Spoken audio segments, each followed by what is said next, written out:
પાટણ લોકસભા 3 બેઠકના કોંગ્રેસના ઉમેદવાર ચંદનજી તલાજી ઠાકોર ચૂંટણી પ્રચાર જંગમાં મજબૂત રીતે આગળ વધી રહ્યા છે। ચંદનજી ઠાકોરે આજે રાધનપુર વિધાનસભાના મત વિસ્તારના ગામોનો ઝંઝાવાતી ચૂંટણી પ્રવાસ કર્યો હતો, જેમાં ગામે ગામ ચંદનજી ઠાકોરનું ઉમળકાથી સ્વાગત કરી અને પંજાને વોટ આપીને કોંગ્રેસને વિજેતા બનાવવા લોકોએ સમર્થન વ્યક્ત કર્યું હતું।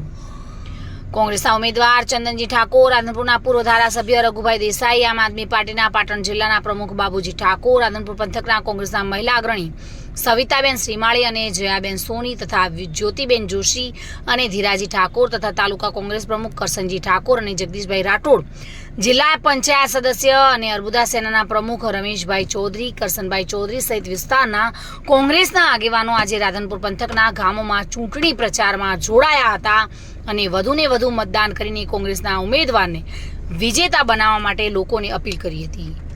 આવો જાણીશું શું કહી રહ્યા છે કોંગ્રેસના આગેવાનો। 14 તાલુકા પંચાયતનો પ્રવાસ કર્યો। રાધનપુરની તાલુકા પંચાયત દીઠ રાધનપુર વિધાનસભાનો કાર્યક્રમ પૂરો કર્યો।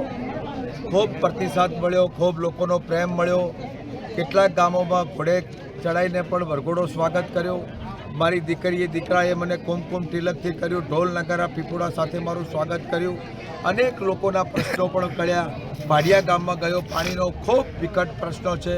મારી બહેન આજે તળાવમાંથી બેડું ભરીને પાણી લાવે, જેમ આ તો 1947માં જે દેશ આઝાદ થયો હતો ત્યારની સ્થિતિ આજે 30 વર્ષથી ભાજપનું શાસન જે ચાલી રહ્યું છે એ શાસનમાં ક્યાંક ને ક્યાંક રાધનપુરમાં પાણીની મોટી સમસ્યાઓ ઊભી થઈ છે, નહેરોની પણ મોટી સમસ્યાઓ ઊભી થઈ છે।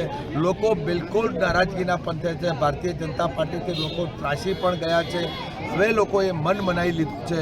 મારા પ્રવાસ દરમિયાન મને ઠેર ઠેર જગ્યાએ જે આવકાર મળ્યો છે, પ્રેમ મળ્યો છે, ભાવ મળ્યો છે, એના પરથી મને સ્પષ્ટ દેખાય છે કે આ વખત રાધનપુરમાંથી જંગી બહુમતીથી જીતીશ, મને સારામાં સારી લીડ મળશે અને લોકોએ પણ જ્યારે વિધાનસભા જેમ લડતા હોય એવી રીતે લોકસભાની ચૂંટણી લડી રહ્યા છે અને ખૂબ પ્રતિસાદ મળ્યો છે। લોકોનો ખૂબ આભાર માનું છું। વસંત કડિયા સાથે bureau report, today Gujarati news.